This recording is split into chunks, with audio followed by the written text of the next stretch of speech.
कंदील BS English की तलबा थी, जबकि कंदील का बाप उसी के कॉलेज में कैंटीन में मुलाजम था। वो कॉलेज के तालिब इल्मों को चाय और समोसे पेश करता। कंदील ने अपने बाप को सख्ती से मना किया था कि किसी को भी इस बात का पता नहीं चलना चाहिए कि मैं आपकी बेटी हूँ, वरना मैं ये कॉलेज छोड़ दूँगी।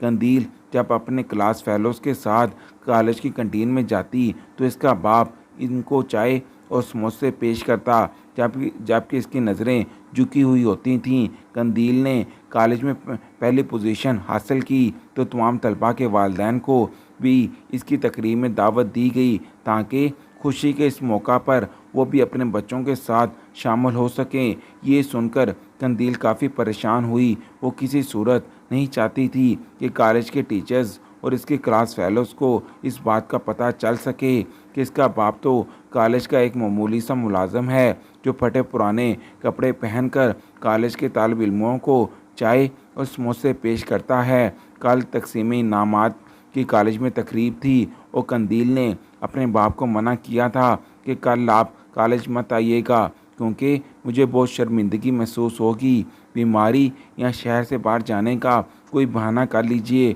तो बेहतर होगा।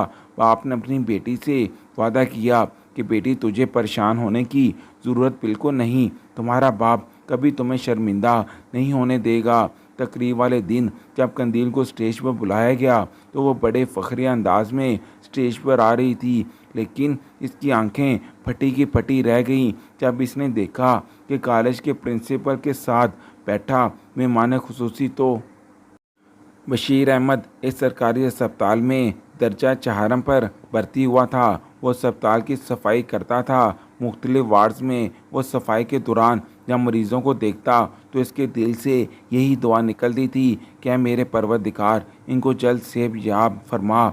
और वो अपनी सर्विस के दौरान इसने कई ऐसे वाक़यात देखे जिनको कभी फरामोश ना कर पाया। कई ऐसे मरीज़ थे जो सेहतयाब होकर घर वापस लौट जाते, कुछ ऐसे भी थे जिनकी मौत अस्पताल में होती थी। इन तमाम वाक़यात में एक ऐसा वाक़या भी हुआ जिसको बशीर अहमद कभी भुला ना पाया।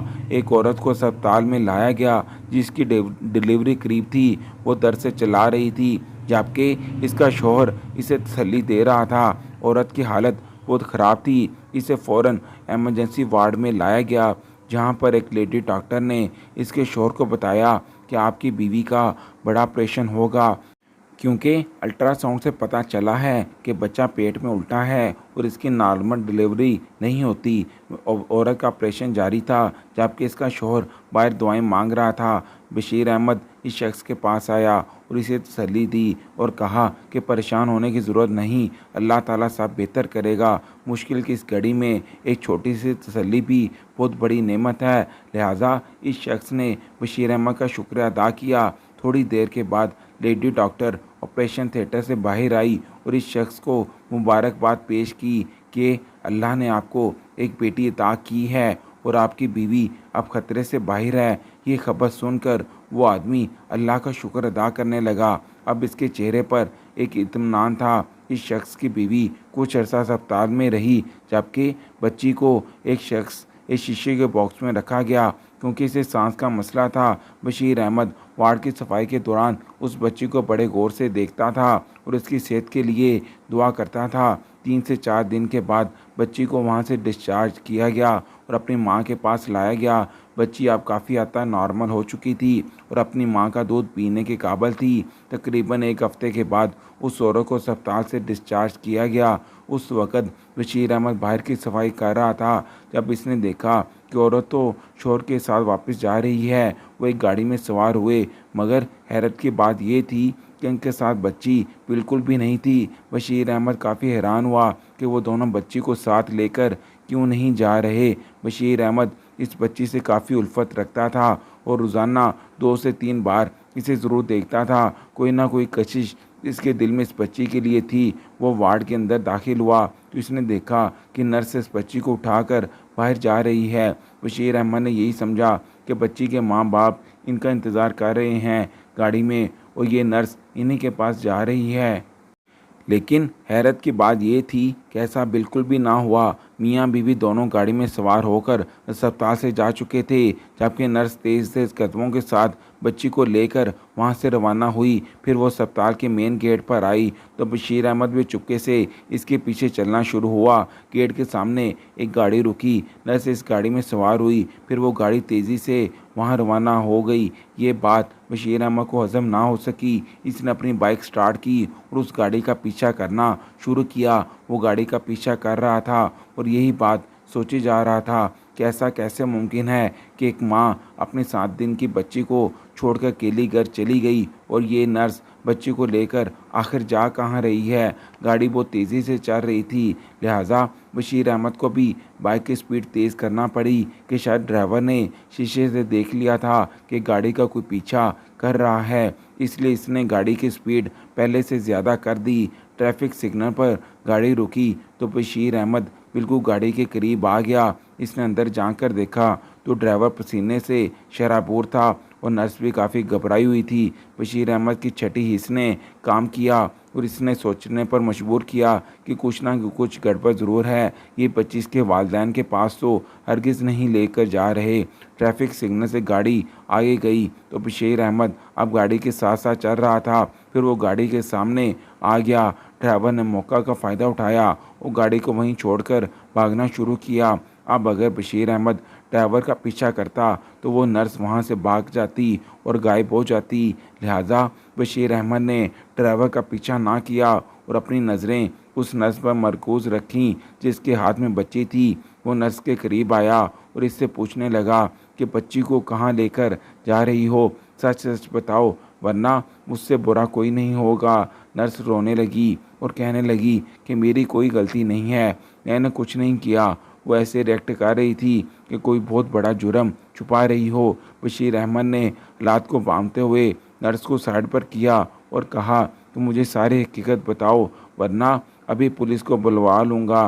नर्स ने रोकर कहा कि खुदारा ऐसा मत कीजिए, मैं आपको बताती हूँ, मैं खुद से कुछ नहीं कर रही, बल्कि मैं तो एक ग्रुप का हिस्सा हूँ, एक ऐसे ग्रुप का जो मुझे इस काम के लिए मजबूर कर रहा है। मैं इस बच्ची को रानी बाई के पास ले जा रही हूँ। बशीर अहमद ने नर्स से पूछा कि रानी बाई कौन है, जिस पर नर्स ने बताया कि वो नामरूद बच्चों को खरीदती है, इनको पाल पोस कर बड़ा करती है, फिर अपनी मर्ज़ी से वो बच्चों को कोई भी काम इनसे लेती है। कुछ बच्चों को वो आगे फ़रोख्त करती है जबकि कुछ को अपने पास रख लेती है। वो एक तवाइफ है जिसके हाथ बहुत लंबे हैं, बड़े बड़े लोगों के साथ इनके ताल्लुकात हैं। बशीर अहमद ये सुनकर हैरान हुआ और इसने नर्स से कहा कि क्या इन बच्चों के वालिदैन को इस बात का पता है कि इनकी बच्चियां कहाँ पहुँचाई जाती हैं और वो ये सब जानबूझकर अपने मासूम बच्चों को आगर अस्पताल छोड़कर क्यों चले जाते हैं। नर्स ने बशीर अहमद को बताया कि ये बात नहीं है, बल्कि हकीकत ये है कि वो इस बात से नावाकिफ़ हैं कि इनकी बच्चों को आखिर पहुँचाया कहाँ जाता है। दरअसल कुछ गरीब वालिदैन जिनके पहले भी काफ़ी बच्चे होते हैं और महंगाई के इस दौर में इनके लिए ज़्यादा बच्चे पालना आसान नहीं, वो अपनी मर्ज़ी से ही अपने बच्चों को अस्पताल में छोड़कर चले जाते हैं। अक्सर वो बच्चों को छोड़कर जाते हैं जबकि बेटे साथ ले जाते हैं, क्योंकि डॉक्टर साहब ने बाकायदा इनको बताया हुआ है कि अगर वो अपनी मर्ज़ी से कोई बच्ची यहाँ छोड़कर जाएंगे तो वो बच्ची यतीम खाने मुंतकिल की जाएगी जहाँ इसकी बेहतरीन परवरिश होगी। और दरअसल वालिदैन को सब्ज़ बाग दिखाए जाते हैं। बच्ची को अस्पताल छोड़ने के लिए इनको कुछ पैसे भी दे दिए जाते हैं। इनको बताया जाता है कि इनकी बच्चों को यतीम खाने में परवरिश होगी जहाँ इनकी तलीम व सियाहत का ख्याल रखा जाएगा और जवान होते ही यतीम खाने की इंतज़ामिया इनकी शादी करेगी और इज़्ज़त के साथ रुखसत करेगी। मगर ये सब झूठी बातें हैं।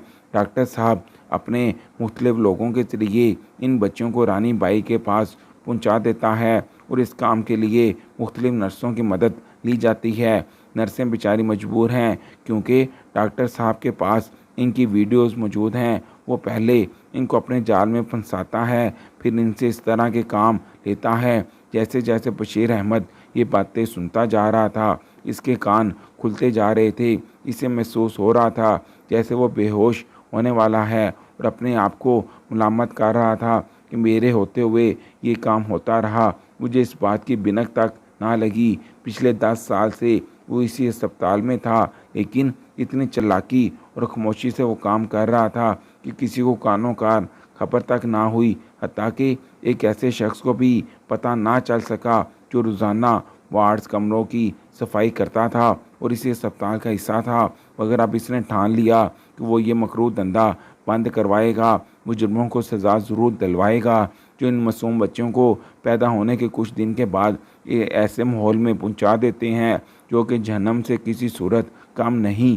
बशीर अहमद ने तमाम मुजरिमों को कैफे करतार तक पहुँचाने की ठान ली। इसने नर्स से कहा कि अब क्या तुम मेरी मदद करोगी? क्या तुम अपने किए पर पछता रही हो? नर्स ने रोककर कहा, हाँ, मैं आप लोगों की ज़रूर मदद करूँगी, मगर मेरी जान को खतरा होगा क्योंकि ये लोग काफ़ी ख़तरनाक हैं। इनका नेटवर्क काफ़ी वसी है और जब इन्हें पता चलेगा कि मैं इनके गैंग का हिस्सा नहीं हूँ तो ये मुझे मारने की कोशिश करेंगे। बशीर अहमद बच्ची को अपने घर लाया, अपनी बीवी को की गोद में डाला, जबकि नर्स को बाहिफाजत इसके घर पहुँचाया। मगर वो अभी आराम से बैठने वाला बिल्कुल नहीं था। इसने बहुत से लोगों को बेनकाब करना था।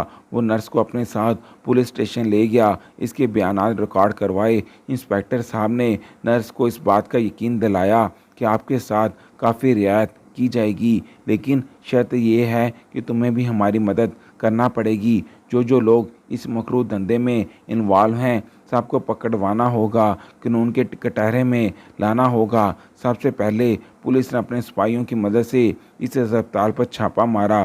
डॉक्टर समेत काफ़ी लोगों को गिरफ्तार किया गया। डॉक्टर साहब की अपनी 2 बेटियां और एक बेटा था। जब इसकी बीवी को पता चला कि इसका शौहर तो एक शैतान है, इंसान के रूप में एक दरिंदा है, तो इसने अपने शौहर से खुला ले ली। ये मंजर बड़ा अजीब था। जब बीवी पुलिस स्टेशन आई थी, अपने शौहर के मुंह पर थूक कर चली गई, अपनी नफ़रत का इजहार किया और कहा कि मुझे सारी ज़िंदगी इस बात का अफसोस रहेगा कि मैंने तुम जैसे शख्स से मोहब्बत की थी और फिर शादी भी की। अब रानी को पकड़ने की बारी थी। जब इसके घर में छापा मारा गया तो पता चला कि वो शहर छोड़कर चली गई।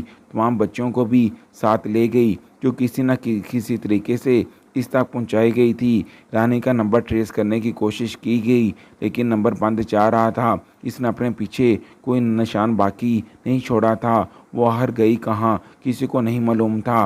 नर्स के पास रानी का एक मुलाजमा का नंबर था। जब नर्स ने इससे रब्ता किया तो इसका नंबर ऑन था। पुलिस ने इस मुलाजमा से रब्ता किया और कहा कि अगर तुम हमारे साथ ताउन करोगी तो हम इस बात का वादा करते हैं कि तुझे कोई नुकसान नहीं पहुंचाएंगे और गवर्नमेंट की तरफ से तुम्हें इनामात भी दिए जाएंगे। मुलाजमा ने कहा कि मैं इनामात के लालच में ऐसा कुछ नहीं करना चाहती, बस गुनाहों की इस दलदल से निकलना चाहती हूँ। मुलाजमा की मदद से रानी का ठिकाना मालूम हो चुका था।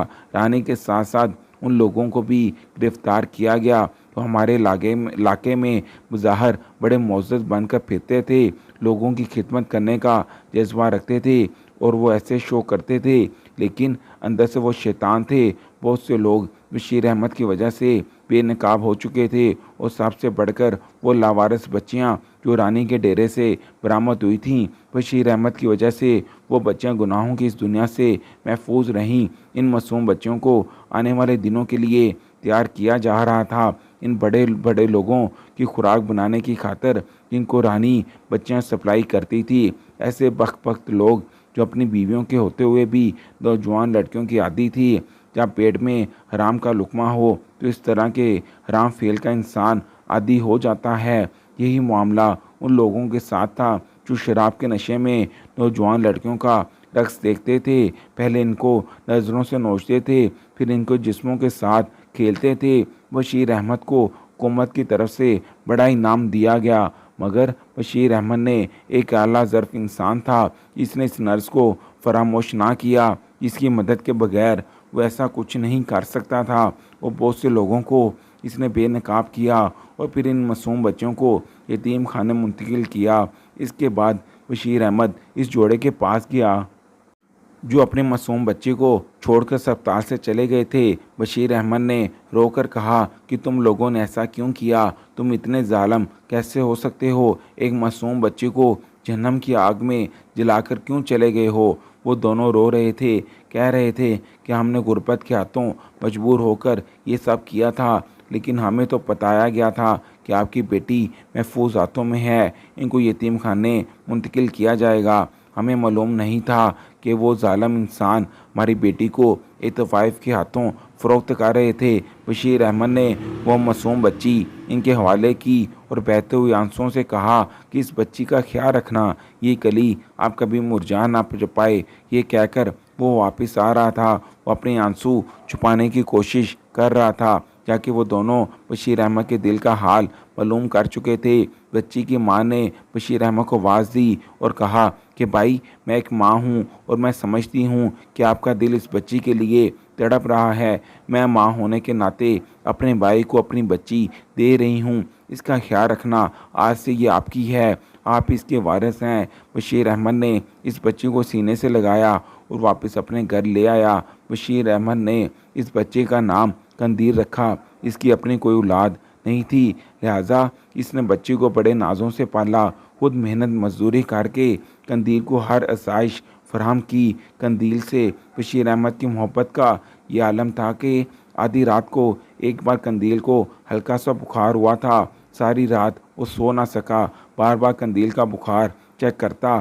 सारी रात मुसल्ला बिछाकर बच्ची की सेहत के लिए दुआ करता रहा। कंदील अभी छोटी बच्ची थी, वो इस बात से नावाकिफ़ थी कि इसका बाप इससे कितनी मोहब्बत करता है। जैसे जैसे वो बड़ी हुई, वो अपने आप को खुश नसीब समझती थी कि इसका बाप इतना अच्छा है कि इससे इतनी मोहब्बत करता है। बशीर अहमद ने अस्पताल की वो जॉब छोड़ दी थी, क्योंकि अस्पताल मुकम्मल तौर पर बंद हो चुका था। सारा अमला वहाँ से फारग किया गया। बशीर अहमद अब वहाँ जॉब नहीं करना चाहता था, लिहाजा इसने कॉलेज में कैंटीन पर जॉब करना शुरू की। कंदील एक ज़हीन बच्ची थी जो शुरू से हर क्लास में टॉप कर रही थी, मगर मैट्रिक के बाद जैसे ही कॉलेज में पहुंची तो इसे पता चला कि इसका बाप इसी के कॉलेज की कैंटीन में एक मुलाजम है, जो कॉलेज के बच्चों और बच्चों को चाय और समोसे पेश करता है। ये कॉलेज बहुत बड़ा था, महंगा भी था, मगर चूंकि मैट्रिक में कंदील ने आला नंबर लिए थे और पहली पोजीशन हासिल की थी, पूरे ज़िले में इसने टॉप किया था, इसलिए इसका फ्री एडमिशन हुआ था और वजीफ़ा भी मिलता था, वो भी महाना। यहाँ अमीरों कबीर घरानों की लड़कियाँ और लड़के तलीम हासिल कर रहे थे, वो भी बड़ी बड़ी गाड़ियों पर इधर आते थे और कंदील इनको देखकर काफ़ी मुतासर हुई। दिल में इसकी ख्वाहिश ने जन्म लिया कि काश वो भी बड़ी सी गाड़ी में कॉलेज आती, मगर अब अपने बाप की वजह से परेशान थी। जब इसने अपने बाप को फटे पुराने कपड़ों में देखा कि वो कॉलेज की लड़कियों और लड़कों को चाय समोसे पेश करता है, इसे इस बात से शर्मिंदगी महसूस होती थी। कॉलेज के पहले दिन ही इसने अपने बाप से घर जाकर कहा कि बाबा, आप कॉलेज की ये नौकरी छोड़ दें। कॉलेज में कोई शख्स ये नहीं जानता था कि मैं आपकी बेटी हूँ, और अगर किसी को पता चला तो मैं तो शर्म से पानी पानी हो जाऊँगी और कॉलेज में मेरा पढ़ना नामुमकिन हो जाएगा। लिहाजा मैं आपकी मिन्नत करती हूँ कि आप कॉलेज की ये जॉब छोड़ दें और किसी को मत बताना कि मैं आपकी बेटी हूँ। बशीर अहमद ने कंदील से कहा कि बेटी, यहाँ कैंटीन में मुलाजमत करना मेरी मजबूरी है। मैं कोशिश कर रहा हूँ कि कहीं और मुझे नौकरी मिल जाए और बंदोबस्त हो जाए, लेकिन उस वक़्त तक मैं ये मुलाजमत नहीं छोड़ सकता। हाँ, तुम्हें परेशान होने की बिल्कुल ज़रूरत नहीं। ये एक बाप का तुझसे वादा है कि किसी को इस बात का पता नहीं चलेगा कि मैं तुम्हारा वालिद हूँ। वो अपने दोस्तों के साथ कैंटीन जाती थी। इसका वालिद सर झुकाकर इनको चाय समोसे पेश करता था और जल्दी जल्दी वापस आ जाता था।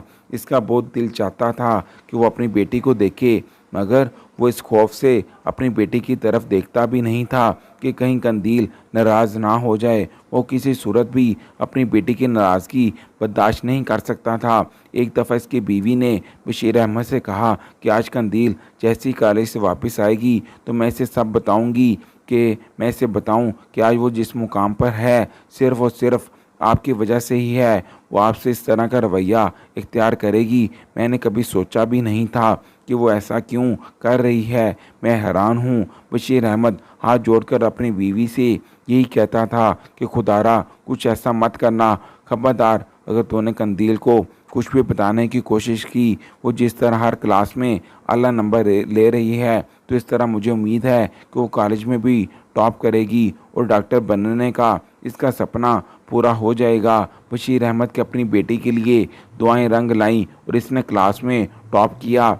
ना सिर्फ क्लास में बल्कि ज़िला भर में पहली पोजीशन हासिल की। जगह जगह सड़कों पर कंदील के पोस्टर लगे हुए थे।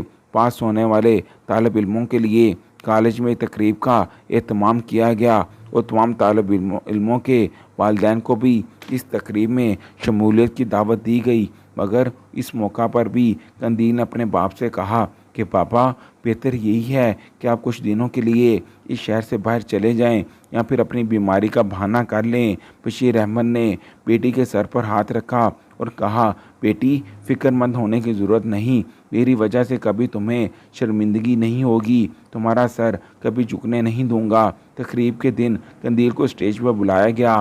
प्रिंसिपल के साथ शहर की आला शख्सियात बैठी थीं, मगर प्रिंसिपल के साथ वाली कुर्सी पर जब कंदील की नज़र पड़ी तो उसकी आंखें बाहर आ गई। जब इसने देखा कि प्रिंसिपल साहब के साथ इसका बाप बेटा है, वो भी मेहमान खुसूसी की हैसियत से, कंदील को अपनी आंखों पर यकीन नहीं आ रहा था।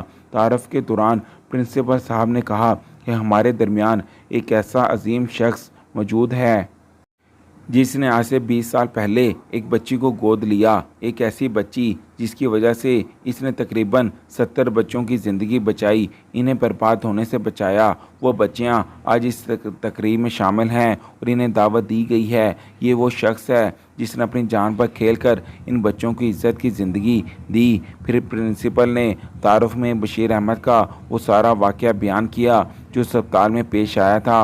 वो लड़कियां जवान हो चुकी थीं। एक एक करके वो बशीर अहमद के सामने झुक रही थी और बशीर अहमद रोकर इनके सर का बूसा ले रहा था। वो शहर के मोअज़्ज़िज़ लोग बशीर अहमद के सामने सलूट पेश कर रहे थे और ख़ुद प्रिंसिपल साहब भी इनके सामने झुककर सलाम कर रहा था। कंदील बहुत रो रही थी। ये सब देखकर वो बहुत रो रही थी। ये आंसू खुशी के आंसू नहीं थे। कंदील इस बात पर रो रही थी कि इसका बाप तो अजीम इंसान था, मगर वो अपने बाप को क्यों ना पहचान पाई। हमेशा मैले कपड़ों में देखा तो और इसकी हैसियत से नफ़रत करती रही। कंदील ने इनाम वसूल किया, लेकिन इसके दिल पर बहुत बड़ा बोझ था जो खुलकर रोना चाहती थी, लेकिन वो ये जगह रोने के लिए मौजू नहीं थी। वो अपने घर जाना चाहती थी। वो अपने बाप से पहले घर पहुंच चुकी थी और बेचैनी से बाप का इंतज़ार कर रही थी। जैसे बशीर अहमद घर में दाखिल हुआ तो इसके पैरों में गिर गई और दाढ़ें मार मार कर रोने लगी। बाबा, मुझे माफ़ कर दें। बाप ने अपनी बेटी को गले लगाया और कहा कि बेटी, तुम मेरा फ़ख्र हो, रोना बंद करो वरना मैं भी रोना शुरू कर दूंगा। कंदील को ज़िंदगी का सबसे बड़ा सबक ये मिला कि इंसान को इसके ज़ाहरी हुलिये से जांचने की कभी कोशिश नहीं करनी चाहिए। किसी को अपने से कमतर नहीं समझना चाहिए। किसी को तुम कमतर समझ रहे हो सकता है कोई अल्लाह ताला के नज़दीक तुमसे बेहतर हो।